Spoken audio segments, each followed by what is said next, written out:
Okay, so a warm welcome to everyone who's joining the first live webinar of SIRS. This is the webinar on the impact of the COVID-19 pandemic on psychosis webinar. My name is Gemma Modinos, and I will be your chair and moderator for today's session. I am a neuroscientist at King's College London in the UK.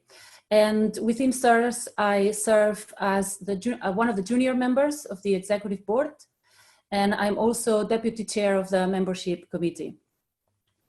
So to introduce today's webinar, our four presenters today are Ellie Brown, Fergus Kane, James Maccabe, and Emily Troyer.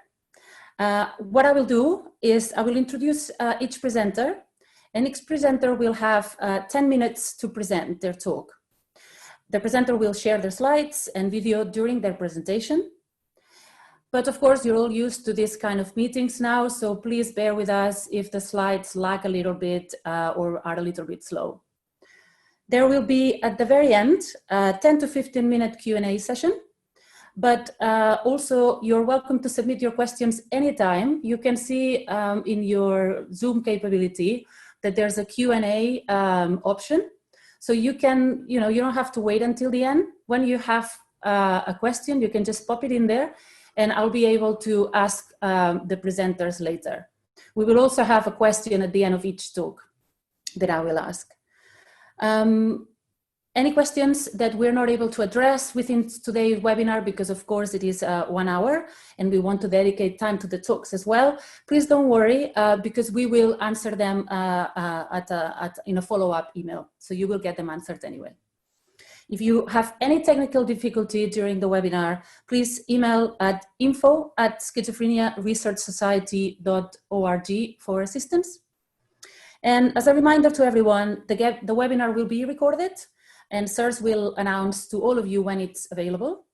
We encourage you to tweet or share comments on Twitter or Facebook about our first SIRS Live webinar. So you can tag at SIRS Global, and you can use hashtags such as hashtag SIRS or hashtag. So now, without any further delay, thank you again all for joining us. And I'd like to introduce to you the first speaker of today. This is Emily Troyer from the Hong Laboratory in the Department of Psychiatry of the University of California at San Diego. And she will talk about the potential impact of COVID-19 on psychosis risk and symptomatology. Okay, so good morning, and thank you to SIRS for hosting this webinar and for having me.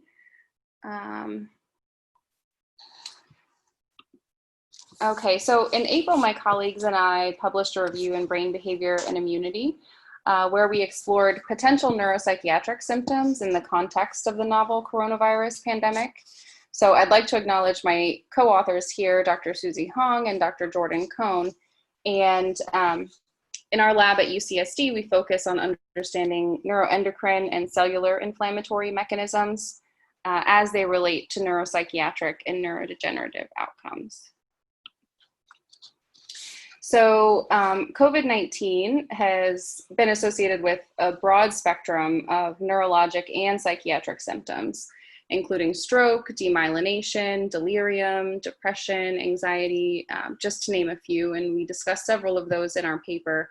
But today I'll just be focusing on psychosis and COVID-19 infection. But for those who are interested, the Journal of Neurology, Neurosurgery and Psychiatry maintains a regularly updated repository of all publications related to all neuropsychiatric symptoms and COVID-19. And while I don't want to minimize the deleterious effects of the pandemic on public mental health at large, I will just be focusing on psychosis in individuals personally exposed to or infected with the novel coronavirus.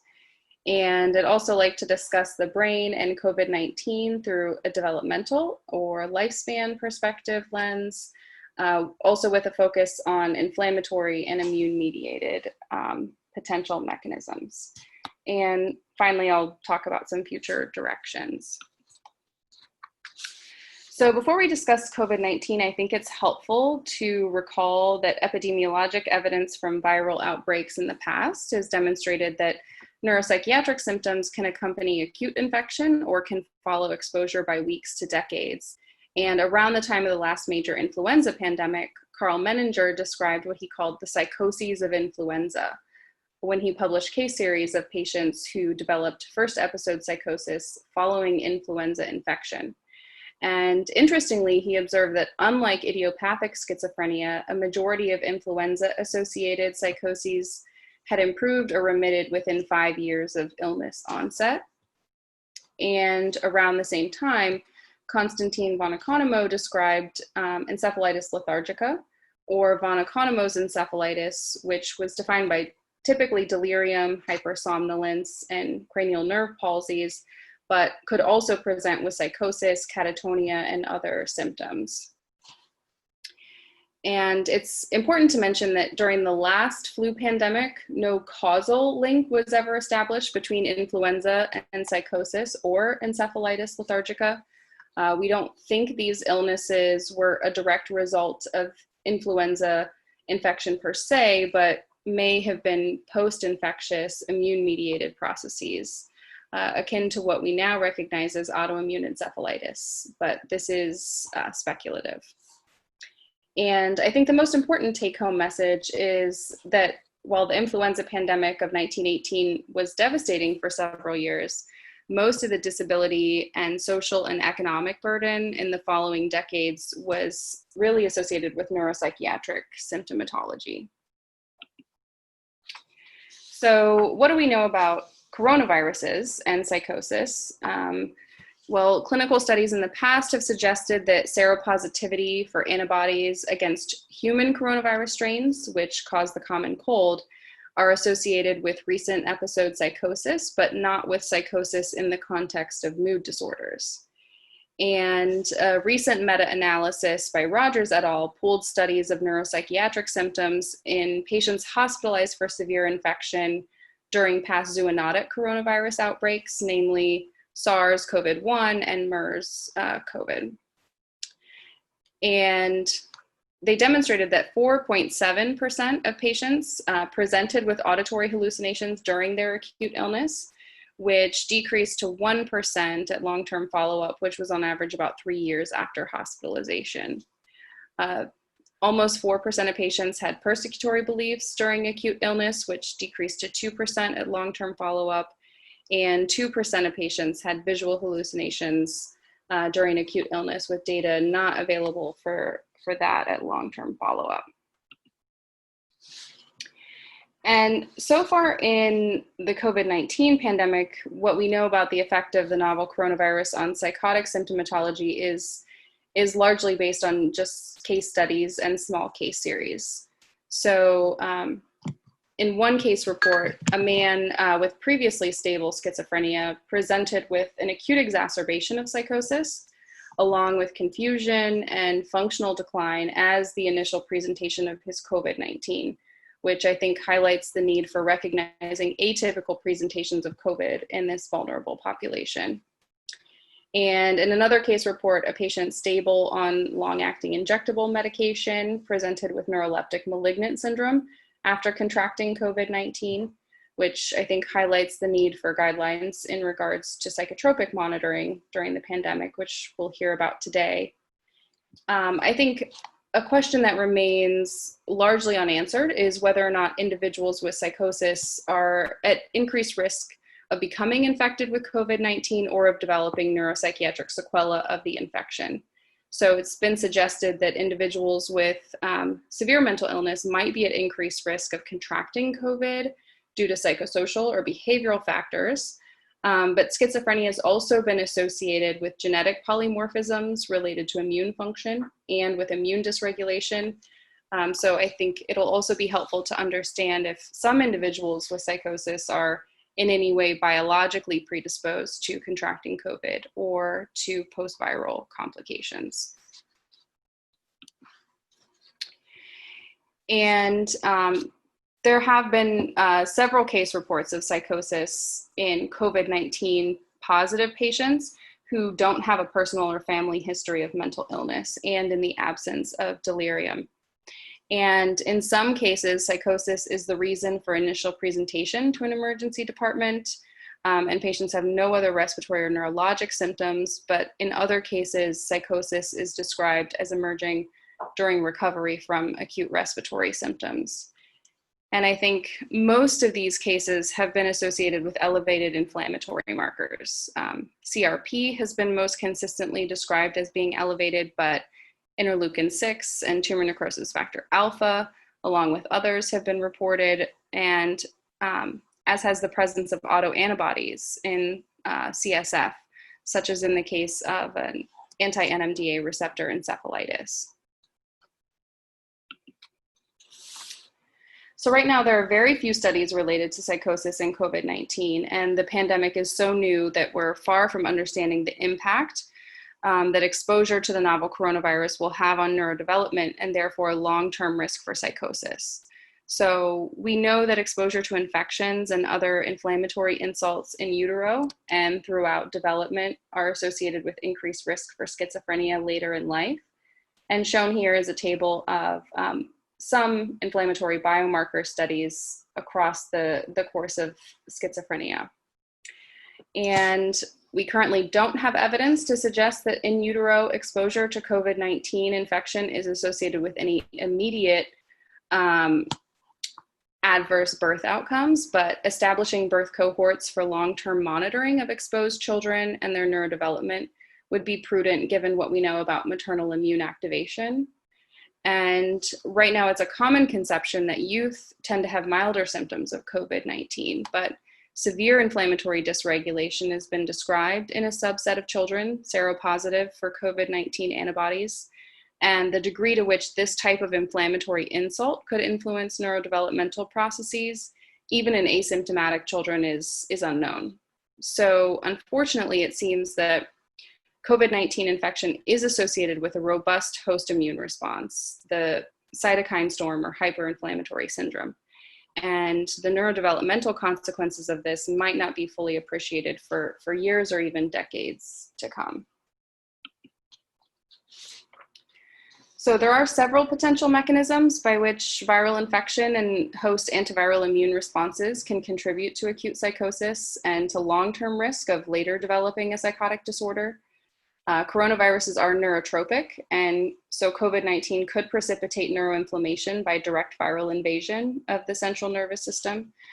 However, the novel coronavirus RNA is not frequently being detected in CSF, even in patients with severe neurologic complications. So it may be that the COVID-19 infection promotes a milieu of aberrant immune responses that can impact the CNS, such as cytokine network dysregulation, increased blood-brain barrier permeability, peripheral immune cell transmigration, microglial activation, autoantibody production, just to name a few.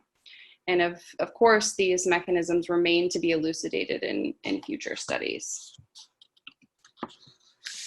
So to summarize, I've given an ultra-rapid overview of what we know about COVID-19 infection and psychosis, and discuss this through a developmental perspective with a focus on immune-mediated mechanisms. And again, I think the full extent to which COVID-19 will impact the epidemiology of psychosis is not going to be appreciated for several years. And so I think moving forward, we need longitudinal prospective monitoring studies of individuals exposed to COVID-19 from in utero through aging. And we need to try to understand the neuroimmune mechanisms associated with these outcomes. And that is all I have. Thank you very much, Emily. That was a great talk and certainly guides new directions on how to investigate this topic. I'm looking at the Q&A for the moment. Well, if you have any questions, please type them in and we'll be able to answer them. I have a question for you. From what I've seen, it seems that neuropsychiatric symptoms or complications in patients with COVID seem to be more common in younger people than in older people. Do you have any thoughts on how that would work? or what could explain it? Yeah, so I think there was the CoroNerve UK-wide surveillance study, of course, just published their first, I think it was 153 cases in the Lancet Psychiatry, and that was a study that interestingly showed that of those 153, 10 of those were new onset psychosis, and about a third were neuropsychiatric symptoms, generally speaking. And they did tend to present in a younger age distribution compared to neurologic sequelae like stroke. And I think that what we're probably seeing is that in that older age distribution, you're seeing more cerebrovascular disease. And in younger people, you may not have as many cardiovascular risk factors yet, like hypertension, diabetes, hyperlipidemia. And so it may be that the immune-mediated manifestation of the same disease process is just slightly different. Great, thank you. So thank you very much for your talk and for waking up so early to share your research with us. The next speaker is James Maccabe from the Institute of Psychiatry, Psychology and Neuroscience at King's College London. And he'll be talking about clozapine treatment and risk for COVID-19. So I'm James Maccabe. I'm also from the Institute of Psychiatry, Psychology and Neuroscience at King's College London. And I'm going to talk to you about clozapine treatment and whether that might increase the risk of COVID-19. So we know that clozapine has a number of effects on immunity. When we first give clozapine, the patients often have what's been described as a clozapine storm with raised inflammatory markers, often transient pyrexia, eosinophilia, etc.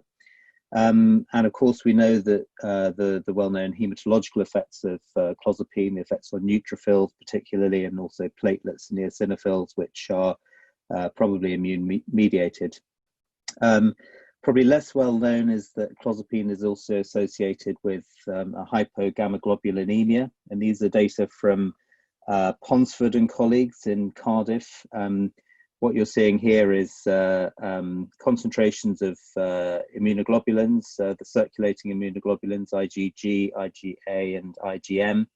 And in the paler blue color, you see the clozapine patients compared to those in darker blue who are the non-clozapine patients. So you can see that all three classes circulating immunoglobulins are reduced in clozapine-treated patients.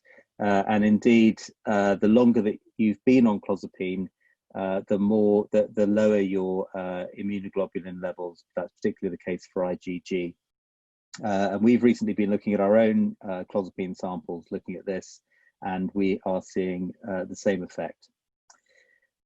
So clozapine is associated with about a doubling in the risk of pneumonia. And these are some recent data from Jose de Leon, which came out earlier this year, showing that actually pneumonia is the biggest single cause of death in patients with schizophrenia, in patients on clozapine. So when the COVID pandemic hit, my first sort of concern with relation to clozapine is, could clozapine actually be increasing the risk of COVID-19? And so we set out to look at this in our data.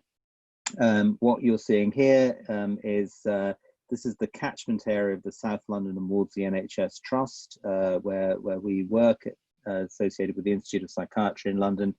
It's a population that covers 1.3, 1.4 million residents, and it provides all of the mental health care in that area. And so we have electronic health records and have done for about 13 years now. So what happens is that the clinicians input data into the electronic health record in the normal way. They then get de-identified and then move into a research environment, which is called CRIS, where the data can be analysed. SLAM covers about 300,000 users, so there's a huge amount of data that's fed into the system every, I think it's once a week, there's a new feed. We can extract data in various ways from the electronic health record. First of all, there are the structured fields, so they're useful for things like medication, people's inpatient versus outpatient status, etc. But what we use a lot of is, because actually most of the kind of really juicy information is in the free text, and for that we use natural language processing applications, similar to kind of Google, Siri, etc., which not only just search for words, but they also look at the context of the words around it to see whether, for example, it's a positive or negative mention of a particular concept. And then we also use manual coding, which is where we literally just download a transcript of the electronic health record and manually code it. So our study design was a retrospective cohort study comparing rates of COVID-19 in patients with schizophrenia and related disorders taking clozapine versus patients who were taking other antipsychotics. The inclusion criteria were a broad diagnosis of psychosis according to ICD-10. So the patients had to be taking antipsychotics between December last year and the end of February this year. And they had to be receiving care in SLAM on the 1st of March this year. So the exposure was having received clozapine versus other antipsychotics in December to February. We got that from pharmacy records, from structured fields, and from a free text NLP app. And then we also, and then the outcome was COVID-19. We obtained that data from pathology records, so whether somebody had actually had a positive test for COVID-19. Also, we pulled data from other local hospitals, from physical health hospitals, if patients had been admitted there. And thirdly, there was a COVID-19 alert on our electronic health record. So clinicians, if a patient was COVID positive, were supposed to, or are still supposed to, record that on the electronic health record in an alert. So the study design was a cohort study. So we identified 6,300 patients with who were on antipsychotics and had this broad psychosis diagnosis. About 1,300 of them were on clozapine. We measured their exposures. We measured all the exposures before the start of the follow-up so that we were sure that there was no reverse causation. And the follow-up was from the 1st of March until the 18th of May. The first COVID was detected in the trust on the 12th of March. So the 1st of March is, well in advance of that. And by the 18th of May, more or less the kind of first wave, as I guess it probably is, of COVID had more or less burnt out by that stage. We used Cox proportional hazards regression, and our outcome, as I said, was developing COVID-19. So we also included some covariates. I should also say that the total number of people developing COVID-19 was 102. We also included some covariates, demographic covariates, age, gender, and ethnicity, which, as I am sure you know, are all associated with COVID-19 and also with psychosis. One of the things I was particularly concerned about with regard to confounding was contact with services, because every time a patient contacts services, there's an opportunity, first of all, for the patient to be infected with COVID-19, but also, probably more importantly, there's an opportunity for clinicians to pick up mild symptoms and to arrange a test for COVID-19, which otherwise may have gone unnoticed in the community. And so we adjusted for whether the patient was an inpatient on our index data of the 1st of March 2019, just before the start of the pandemic, and also their contact days, so the number of days in which they'd had any contact with our services in the 3 months prior to the index date. We also included smoking and BMI, which were derived from NLP applications. So here are our results. So these are hazard ratios, so this is the risk of developing COVID-19 in patients treated on clozapine compared to patients treated on other antipsychotics. So first of all, looking at the unadjusted risk, it was 2.6. When we adjusted for the demographic details, that rose slightly to 3.06. Then when we additionally adjusted for service use, so that's inpatient status and number of patient days of contact, as expected, there was evidence of confounding, so the association diminished, but it was still significant. And lastly, when we adjusted for smoking and BMI, again, it stayed significant. So what are the implications of this? First of all, I think it's just important to say that this is just one study.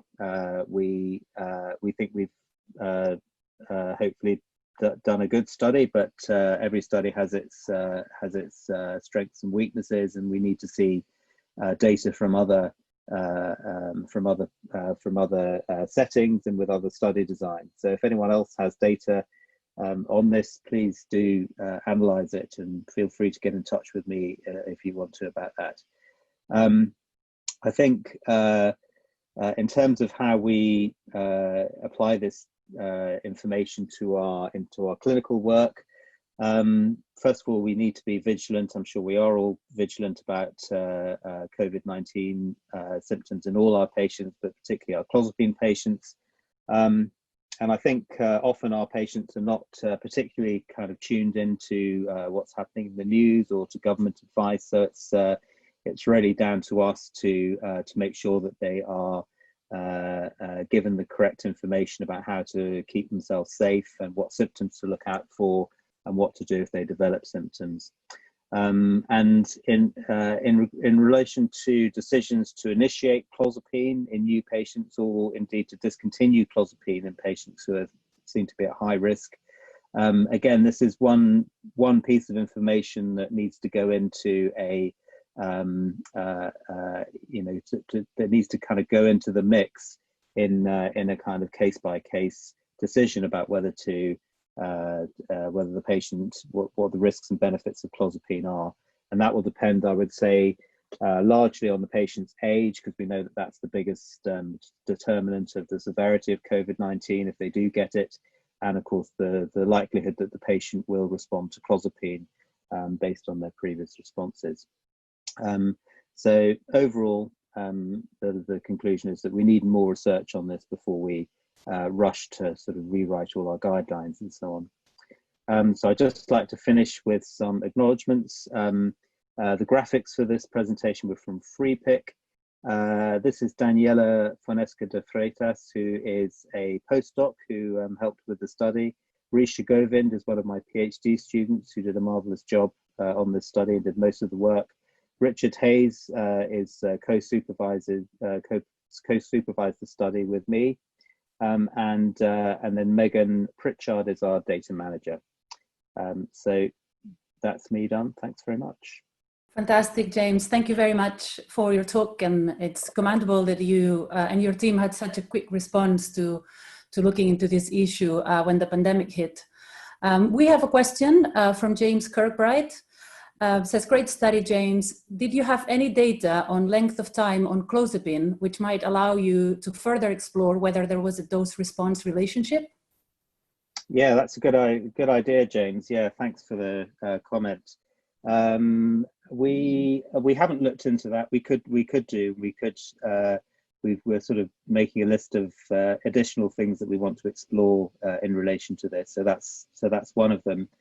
And another one is that which we're looking at the moment, is when people do develop COVID-19 on clozapine, what are their outcomes? Are they more likely to subsequently develop pneumonia, for example? Are they more likely to be hospitalized, more likely to die? And we're looking at that at the moment. So far, it looks like there's not actually an increased risk of those adverse outcomes in the clozapine treated patients compared to others. But we've only really had a sort of preliminary look at the data. We recently received the relevant data for that. Great, thank you. So there's a few other questions. We'll keep them for the end of the symposium, of the webinar. And it's my pleasure then to introduce the next speaker, Ellie Brown from the University of Melbourne and Origin in Australia. And she'll be talking on the potential impact of COVID-19 on psychosis, a rapid review of contemporary epidemic and pandemic research. Thanks, Gemma. Hi, everyone. Thanks for taking the time out of your day to join us from around the world in this sub-webinar. My name is Ellie Brown, and yeah, I'm from the I'm a research fellow at Origin, as well as the Centre for Youth Mental Health in the University of Melbourne. For context, Australia did pretty well at managing the first wave of COVID back in March to May, but in Melbourne, if not the rest of Australia, we're back in lockdown now in middle of quite a substantial second wave. My research focus is predominantly within early psychosis, and specifically within the EPIC first episode services run here by Origin. I'm here today to talk to you about the findings of our rapid review of the potential impact of COVID-19 on psychosis. So we began this review on the 16th of March, and it was published in Schizophrenia Research on the 6th of May, which seems like a very, very long time ago now. But the motivation for completing the review was came out of a meeting between the clinicians and researchers at Origin in the early psychosis services, and the meeting occurred right when Origin had decided that researchers were working from home, clinical trials were to be shut down, and they were moving very quickly to working out what might be the best way to continue providing clinical care to the young people that we see. Supporting young people with psychosis felt particularly pertinent, I guess, given what we know about potential impact of stressful life events on both the onset and exacerbation of psychotic symptomology. We were hearing at the time kind of global rumours of increases in referrals and COVID-related content of psychotic symptoms. And as researchers, we wondered what could be done to support our clinicians who, as they say, were kind of working at the front line. And we wondered if there's kind of anything out there in the literature around from previous pandemics or epidemics, so SARS and MERS, H1N1, anything at all about what the impact on psychosis might be. So specifically, we're interested in whether there's going to be a change in the incident case of psychosis or being identified as being at ultra high risk. We were interested in the changes reported in the form and content of psychosis. Was there a change in demand for inpatient and community-based services? Any deterioration in the physical health related to the stay-at-home orders? Did the number of people with psychosis suiciding or attempting suicide change? Was there an increase in the number of people with psychosis who experienced social issues? We also wondered what impact it might have on their willingness to comply with preventative measures being put in place. And that was the paper. So we ran our search that first week, screening approximately 3,000 papers, full text screened 35 and identified 14 papers to extract data from. And it helped that we had colleagues in Canada, who were able to we're kind of able to do like around the clock screening pretty much. And we grouped the papers that we identified in the following headings. So first of all, we identified 2 papers relating to cases of psychosis in patients not infected with the virus. So both of these were early papers to come out of China and Malaysia from the COVID-19 pandemic, and kind of tentatively supporting our hypothesis that the stress of COVID-19 could be having an impact on incidence of first episode psychosis. So our second area that we found was identifying 7 papers that related to the instant case of psychosis within patients who were infected with the virus, reporting the kind of incidence case of 0.9 to 4.4 of post-viral psychotic symptoms. So that kind of suggesting the impact that the virus might be having on an experience of psychosis. So whether that was due to the neuropsychiatric complications of the virus or due to the treatments with high doses of steroids, And actually, thanks to Emily for covering this section in a bit more detail than I've been able to today. Our third area was looking at the kind of adherence to protective measures. So we identified 3 papers that kind of looked at this area. So non-compliance with infection control measures, being less willing to receive a vaccine was identified. And then kind of one of the areas was, well, what do we do to manage people that don't comply with infection control measures? And a study out of Hong Kong was that compulsory quarantine was required. And in the paper, we went on to discuss the ethics of that within settings these days. We also identified 2 papers that looked at risk perception in people with psychosis. So with patients seeming to perceive themselves at less risk than the general population controls in these studies. And obviously was kind of important clinical implications for this. And finally, we identified 2 papers that discussed the impact on psychiatric services and their use. So one paper was reported a substantial decrease in the service use, and being compounded by services being suspended to prevent disease transmission. And then there was another paper that reported an increase in demand following the closure of a hospital. So the kind of hospital got to be closed. And then kind of after that, the use went back up. So what did we conclude, and what have we experienced globally since April? So we discussed the findings of our rapid review in light of the kind of clinical implications that we could grow from this. Kind of keeping in mind that, well, what we're really trying to do here is try and support the clinicians and help them maybe understand a little bit about what we to come down the line in the weeks, months to come. Perhaps more importantly, we reflected on that we might be likely to see more people present with psychosis as a result of COVID-19 due to stress, viral or treatment triggers. And indeed, kind of as again Emily kind of pointed out, these are some of the studies that have come out since our rapid review is published, seemingly kind of supporting this conclusion tentatively. This review also made us really aware that individuals with psychosis might be less likely to adhere to preventative measures. So in turn, they're going to be putting them at more risk of catching COVID, but also potentially putting clinicians at more risk as well. And then finally, we reflected on the changes to service use, that kind of potential for decreases followed by increases in service use, and kind of unfortunately there were a lot of unanswered questions, so we didn't get anything about we didn't find anything about the potential change in form or content of psychotic symptoms, impact on physical health, impact of suicide ideation or rates, incidence of homelessness, unemployment, domestic violence, and also no data on the impact on UHR individuals.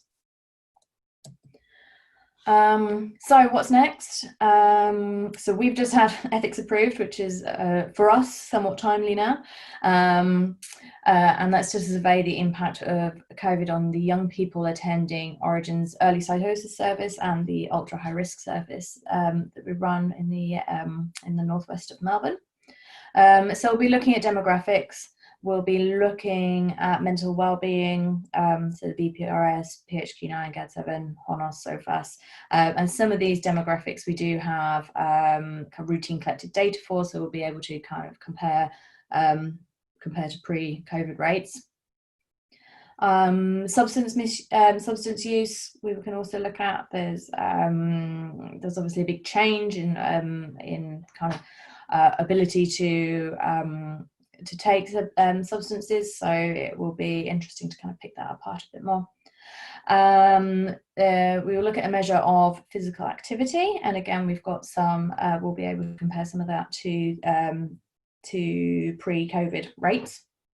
We'll be looking at loneliness, fear of COVID, and then some of the novel measures that were developed from the review that we identified here. So willingness to adopt protective measures, perceived effectiveness of these measures, and interpretations of COVID.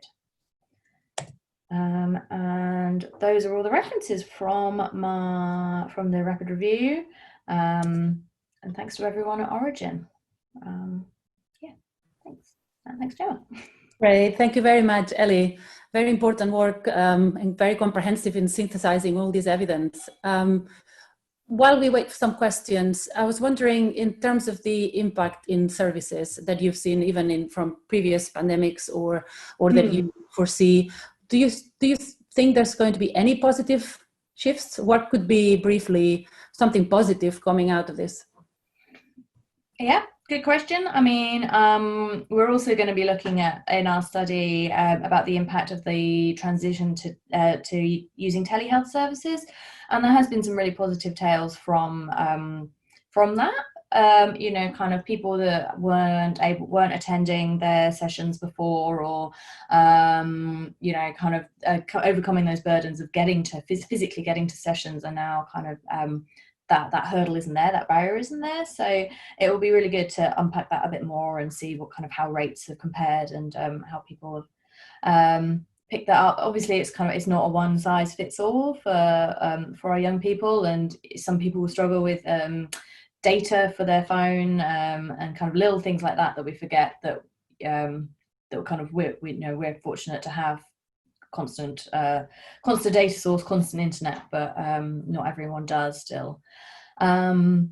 Yeah, and then kind of I think one other thing we hypothesized about was whether there's going to be a change in the kind of anxiety levels of some of the young people experiencing first episode psychosis. So kind of you know, COVID has stripped back those stresses that come with going to school, come with going to work, the expectation to get a job.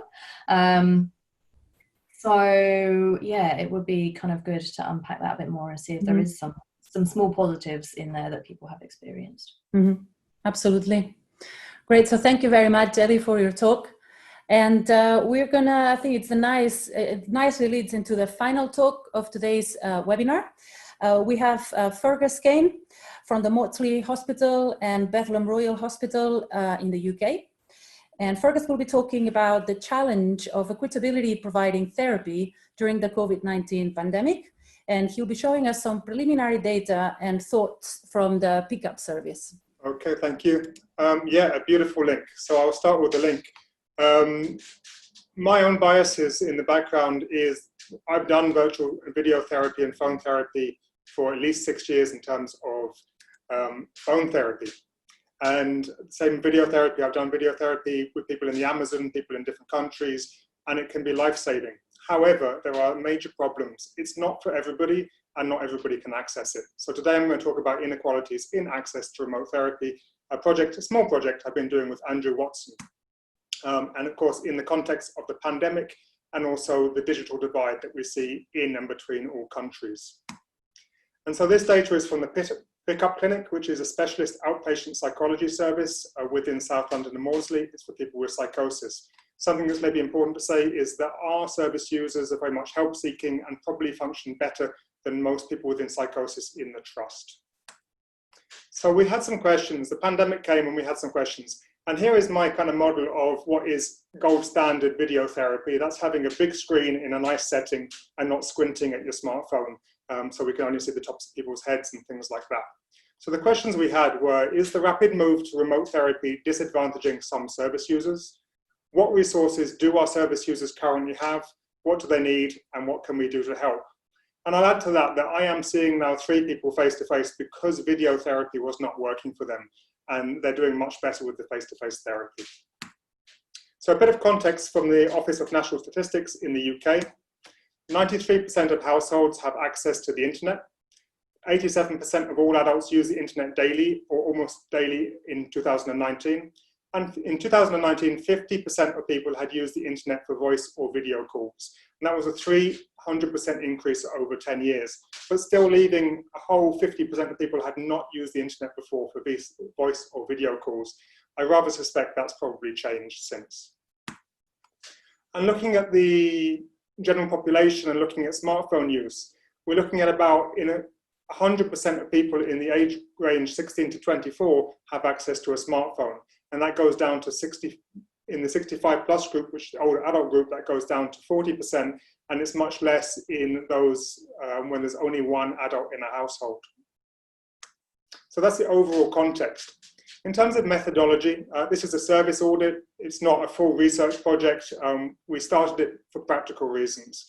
And what we did is we sent out an online questionnaire using Microsoft Forms to all our service users who were able to complete an online questionnaire. And then to everybody else, we tried to call them and do the questionnaire with them online. And this was designed to be exploratory in nature. It's a descriptive treatment, really. So there's no formal statistical treatment at this stage, no p-hacking, no other questionable research methods. And we're also making this open source, and we gave it to all the other teams within the trust and elsewhere in case they wanted to copy what we were doing. So we can divide the sample into those who declined remote therapy and those who accepted remote therapy. I was most keen to identify those who declined and speak to them, because those are the group that are most likely to lose out in a shift to remote therapy, whether it be video or phone. So we identified 26 people, we surveyed 19 of them, and that's a good 73%, so we think that's quite good. But there is a risk of bias. Those that we didn't capture, that kind of 25% we didn't capture, it's quite likely they would have less abilities and less access than those that we did manage to contact. In terms of those who accepted remote therapy, we managed to survey about 50% of them. And that was partly lower because of a lack of clinician time, I guess, to contact people. In the overall sample, they're 55% female, probably indicating that our sample is a bit unusual for psychosis, 39% white, 27% black, and 34% other in terms of ethnicity. Okay. In terms of average age of those accepting and rejecting remote therapy, and this is interesting, but I don't have time to go into it in great detail, those who accepted remote therapy had an average age of 38, whereas those who rejected remote therapy had an average age of 47, and there's all sorts of interpretations of that. In terms of access to technology, this is what we really started the study to look at. So 76% of our population had fast enough internet to do video therapy, leaving 24%, or about a quarter, without access to do video therapy because they didn't have fast enough internet. In terms of access to the actual tech, 82% had a smartphone, but if you combine that with smartphone and fast enough internet, you come down to 71%. 65% of people had a large screen device, but if you combine that with access to the internet, you're down to just over half. So you're getting towards half of the people in the group not being able to access what I'm calling the gold standard for video therapy. And 2/3 had access to private space with data and 1/3 didn't. Now, in psychotherapy, of course, access to a safe, confidential space is generally considered essential. In this slide, I've turned things upside down. So I've put this as the lack of access to tech, which I think is the most important thing. And I've divided into the two groups here. So those who rejected remote therapy, you can see in the orange, and those who accepted remote therapy, you can see in the blue. So if you look at those who didn't have fast enough internet, in the rejected group, you've got almost half, 42%, did not have fast enough internet for video. Almost 60% didn't have the combination of a large screen device and internet, and almost half didn't have any video device. So they could not do therapy by video when the pandemic started. And in terms of private space, we're looking at about half of them did not have access to a private space with data. This is a really crude analysis of ethnicity, and the background to this is actually in the UK, it's the white population who have less access to the internet than any other population. So it's about 10% for the white population, about 8% for the black population, and less than that for other populations within the UK. But within our specific population, we found that those of our participants who we identified as being black had less access to fast internet. They had less access to a smartphone and fast internet. But interestingly, and I don't know how to interpret this, it was the white group who had the less access to a large screen and faster internet. This slide I can't say too much about, but our survey went out to wider services. And to make a comparison, and I haven't got enough details, but what I can say is that in the wider services, about 50% of the service users did not have fast enough internet to do video therapy. Now, we also asked our 19 participants who rejected remote therapy, why did they reject it? And of these 7 items, they could endorse any of them. So all of these could go up to 100%. I think most interestingly, around 85% just said they preferred face-to-face therapy. And the rest of that is kind of a subset of this, with 60% of people saying they weren't confident in how to use video therapy, and around 40% of people talking about the interaction between their voices, their other unusual experiences, and the comfort they have with using the telephone. So some people were paranoid that they were being spied on through their telephone. Other people were worried about their data privacy, which is a normal worry, but possibly worse in this population. We also asked people about what they would be willing to do to return to face-to-face therapy. And we asked them about whether the therapist could wear a mask, whether they would be willing to do therapy through a transparent screen, whether they'd be willing to meet in a park, or whether they'd be willing to wear a mask themselves. And the results are fairly similar. They kind of hover around the 80 to 90% range. And what I think is interesting here is this fair proportion of don't know, especially for instance, meeting to do therapy in the park. And I think this kind of emphasizes how important it is to familiarize people with experiences. In terms of, I'm just saying how much time I've got, but in terms of changing minds, we see that about 3 of the 19 people actually changed their minds within 3 months. So they decided that they wanted to go back to remote therapy. And I think this is interesting. So none of this data is static. It's going to change through time. Just a few things that came up in free text with people. So some people said things like, although I have a private space, things do get in the way of that. For instance, childcare. Some rooms don't have good internet access, some do. I've mostly used my child's room. So we've got a lot of people doing therapy from their bedrooms, which might not be appropriate, for instance, for trauma therapy. And we've got a lot of people in different situations. Other people have bought a tablet to do therapy. Another person has a laptop, but she prefers to see people in person anyway. So in terms of take-home messages, up to 50% of service users do not have fast enough internet for video therapy. And that's in the wider sample. And that's at least a quarter in the pickup sample. And within pickup, 43% of people cannot access video therapy through a big screen. 33% don't have a private space. So my conclusion from this is if we only do remote therapy, and we do it as we're doing it without rolling out any other facilities, we're denying a significant proportion of our service users the access to the highest quality therapy. And some will have no access to therapy at all. So in terms of moving on, things that we could think about doing, well, I think provide as much face-to-face therapy as possible, provide technology to those who need it, which is really where we started this survey, to identify who didn't and did have technology, provide training to increase people's confidence in doing video therapy, and blended working, which is really thinking about doing maybe 2 sessions of face-to-face and then moving on to do virtual therapy or video therapy, or being flexible like that. And then I think this is really important for all of us, is preparing flexibly for further lockdowns. And this is important for the NHS and mental health services generally. There's probably going to be further lockdowns. And rather than just say no to everybody straight away, I think we need to find how we can say yes. And then finally, I hope I'm in time more or less, the wider thing here is like really, as Tim Berners-Lee would say, probably internet access should be considered a human right, because without it, you often can't access therapy, you can't access government services, you can't access banking services, and that will continue to be a problem going forwards. Hopefully that's about 10 minutes.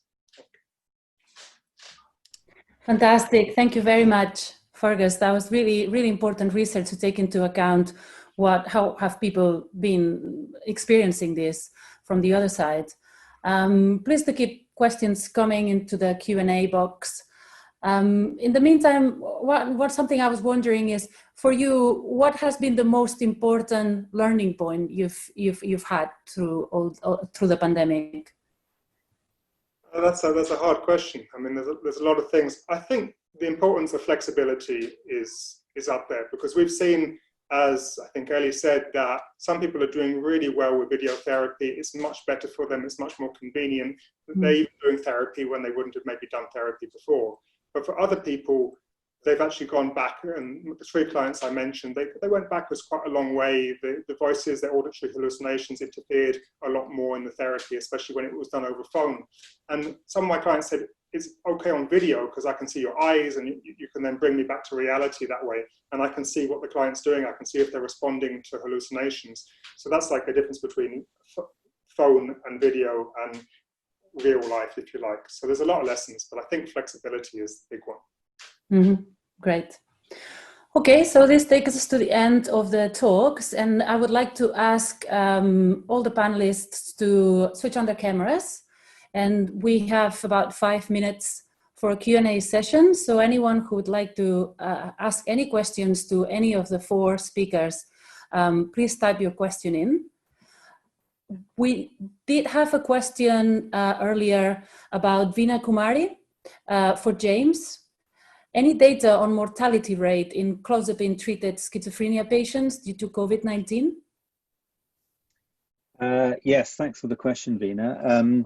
We are looking at that now. There's, as you can imagine, since we've only had, I think, 100 patients with COVID-19 who are on antipsychotics. About 40 of those were on clozapine. So I think none of them have died, but obviously they're very you're getting into very low numbers to look at that.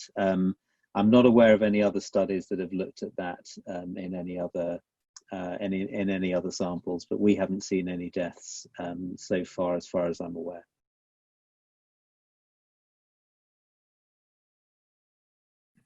Great, and we also had a comment earlier, also during your talk, by Raphael Schulte, stating that because COVID-19 may lead to an inflammation storm, it will increase clozapine levels more than any other inflammations. I've noticed such a patient who, with pneumonia, had intoxication, but developed this when he got COVID-19. So he thinks that clinicians should be even more suspicious of intoxication in COVID-19 out on clozapine. Do you have any comments? Yeah, thank you for that comment, Raphael. And it's I agree. It's something that we see with all pneumonias, and in fact, probably with most infections with patients on clozapine. Our policy is to reduce the dose by 1/3 to 1/2 in someone who develops a pneumonia or indeed any infection. We did have one patient on our ward who did develop COVID-19 and was on clozapine, and we reduced his dose by 1/3, and that seemed to be about right because his plasma concentration remained at about the same level when we did that. But yes, I agree that if somebody does get a pneumonia and they're on clozapine, then that can then lead to a reduction in the metabolism of clozapine by the CYP1A2 enzyme, which then increases their clozapine level, with all the potential problems that could entail. So yeah, that's an important point. Great, thank you. So I don't see any more questions for the moment. I'm not sure if the panelists had any questions between themselves from any of the talks that were given. And so we have one more question for Emily by Stephanie Hare. I'm not a genetics or immunology expert. Are the main gene drivers for cytokine response early in development, for example, prenatal, postnatal, infancy, similar or different than those gene drivers of acute cytokine response later in adolescence or adulthood, especially those genes related to psychosis? Just curious.